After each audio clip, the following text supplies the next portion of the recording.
দেখো বন্ধুরা, সজনে ডাঁটা দিয়ে আলু দিয়ে চারা মাছের ঝোল হবে। কালো জিরে ফোড়ন দিয়ে এটা ভাজা বসিয়ে দিয়েছি। আর চারা মাছটা দেখো এই যে ভেজে নিয়েছি। ছোট ছোট চারা মাছ এনেছে, ছোট চারা মাছ দিয়ে এটা ঝোল হবে। আর এইটা দেখো হয়ে গেছে কাটাপোনা।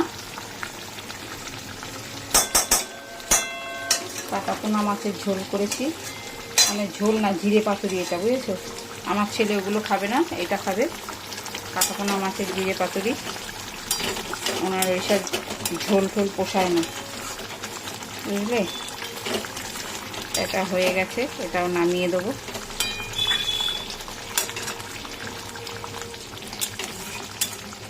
এটা নামিয়ে দেবো। আর এই যে সব তরকারি দিয়ে একটা তরকারি হবে, তার জন্য এই যে কাঁচা লঙ্কা বেটে নিয়েছি, আর এই যে আদা বেটে নিয়েছি, আদা বাটা, এই যে আদা বাটা, এই দিয়ে হবে। আর দেখো এই একটু চিংড়ি মাছ আছে, চিংড়ি মাছটাও আমার ছেলেকে করে দেবো। আর এই যে মাছের ঝোল, এই আজকে হবে রান্না। চলো, এটা হয়ে গেছে, এটা নামিয়ে দিই।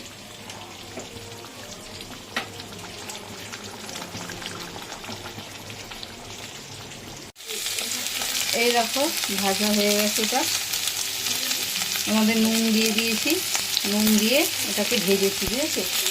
এবার কী দেবো বলো তো? এবার দেবো একটু হলুদ,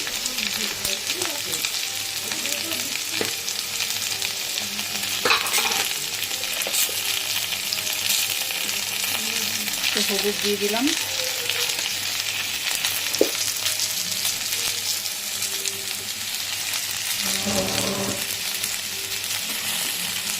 একটু আদা বাটা,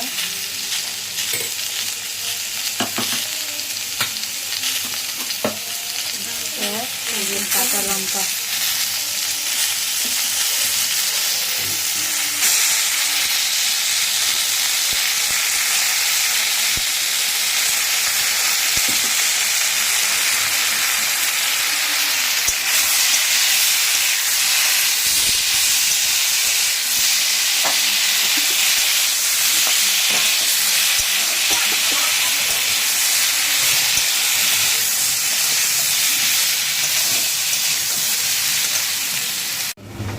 মাছ দিয়ে দেওয়া হয়েছে, দেখছো?